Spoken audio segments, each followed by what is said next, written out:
My cousin's wife wanted me to take her 8-year-old son to the Caribbean as a favor so that he could visit family, but when I declined, she took matters into her own hands and waited outside my gate to try and sob story her way into getting me to take him. Oh boy, here we go. Let's start from the beginning. It was my very first semester as a college freshman. I officially moved into my college dorm to start this new chapter of my life.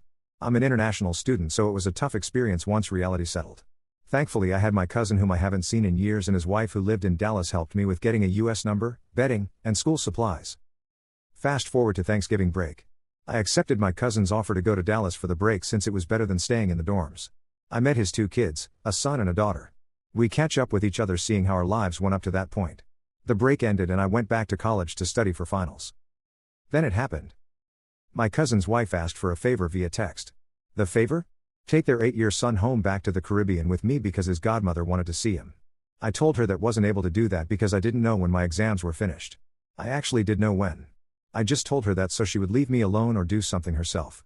I already made up my mind with my mom's support that wasn't doing that. Fast forward weeks later.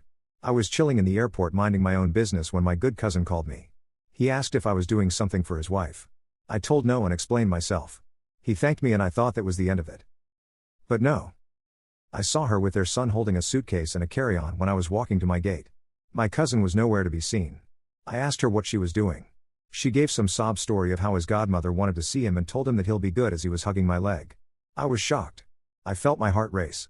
The groups were being called and I had to make a decision. Note, I just turned 18 at the time. I barely knew this child. I like to have everything in order and pre-plan to avoid confusion, and this would complicate everything. Furthermore, immigration would be on my case. Finally, I don't know who his godmother is or how she looks. I told her no, stating that if she wanted to do this they could have planned a family trip together and not dump their kid on me. She said that she already bought the ticket and I might as well take him. I told her no again and went on my flight. My family was proud of me for standing my ground as they didn't like her either. Turn out that sometime after or during the pandemic, my cousin and his wife got divorced. Understandable. His now ex-wife went behind his back trying to get his son on an international flight when they could have planned a family trip together. Thanks for reading. Commenter, well done for not bowing down under pressure. You absolutely did the right thing. I can't fathom what goes on in the minds of people like this. I mean, how does that even make sense to anyone?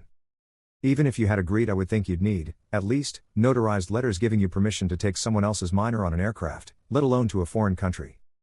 Update. I saw my good cousin again around 2 years ago for a family event. He brought his son with him. My family told me what happened. He and his wife obviously got divorced likely around the pandemic or slightly before. My cousin got full custody over of his son and became a good kid. Now he has a new and awesome girlfriend.